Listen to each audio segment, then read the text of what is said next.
Thackeray brand Bhajpa कधीही संपवू शकणार नाही. सामनाच्या मुलाखतीमधून उद्धव ठाकरे यांचं हे वक्तव्य. ठाकरे ब्रँड मराठीची अस्मिता असल्याचं सुद्धा उद्धव ठाकरे यांनी म्हटलंय. ठाकरे ब्रँड आता बाजारात चालत नाही असं सुधीर मुनगंटीवार यांनी म्हटल्याचं बघायला मिळत आहे. ठाकरे ब्रँड मतदारांना पसंत पडत नाही असंही त्यांचं म्हणणं आहे.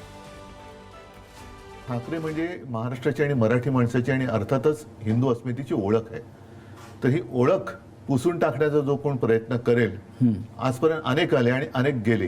पुसू इच्छिणारे पुसले गेले किंवा जनतेने त्याला पुसून काय टाकलं. आहे ठाकरे ब्रँड मध्ये? आता ते मी कसं ही सांगू? तुमची तिसरी पिढी हा ब्रँड घेऊन राजकारणात आणि समाजकारणामध्ये आहे. ते आम्ही कसं सांगणार? हे जनतेने सांगायला पाहिजे. आता आज तर माझ्याकडे काहीच नाहीये, तरी सुद्धा कुठेही गेलो तरी अत्यंत प्रेमाने आणि आपुलकीने लोक स्वागत करतात, बोलायला येतात.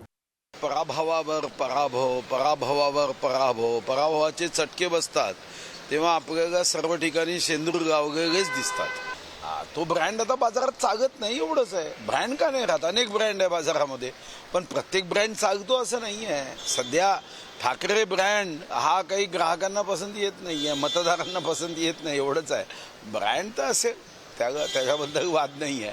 हा, ते स्वतःला सामान्य समजत असतील तर ते चिंताग्रस्त झालेत, म्हणून त्यांना वाटतं की मी सामान्य आहे, पण ते बाकी लोक आहे, ते सामान्य जनता, ते आमच्या सोबत आहे. आणि मतदानातून ईव्हीएम मशीनची बटन दाबून त्यांनी सांगितलं की त्यांचा पाठिंबा माग आहे. ब्रँड ठाकरे नावाचा ब्रँड हा हिंदू हृदय सम्राट बाळासाहेब ठाकरेंचा होता. तो हिंदुत्वाच्या नावाने ब्रँड होता.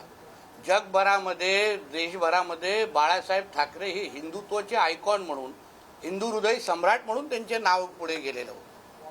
तो हिंदुत्वाचा धागा हे लोकांनी सोडला. या जिहाद्यांच्या प्रेमामध्ये हे लोक पडले, या हिरव्या सापांच्या प्रेमात हे लोक पडले, आणि आज ते हिंदू ब्रँड संपवण्याच्या नावाने स्पष्टीकरण द्यायला लागतंय ना. मग ही चूक आमची आहे की त्यांची आहे की त्यांनी हिंदुत्व सोडलंय?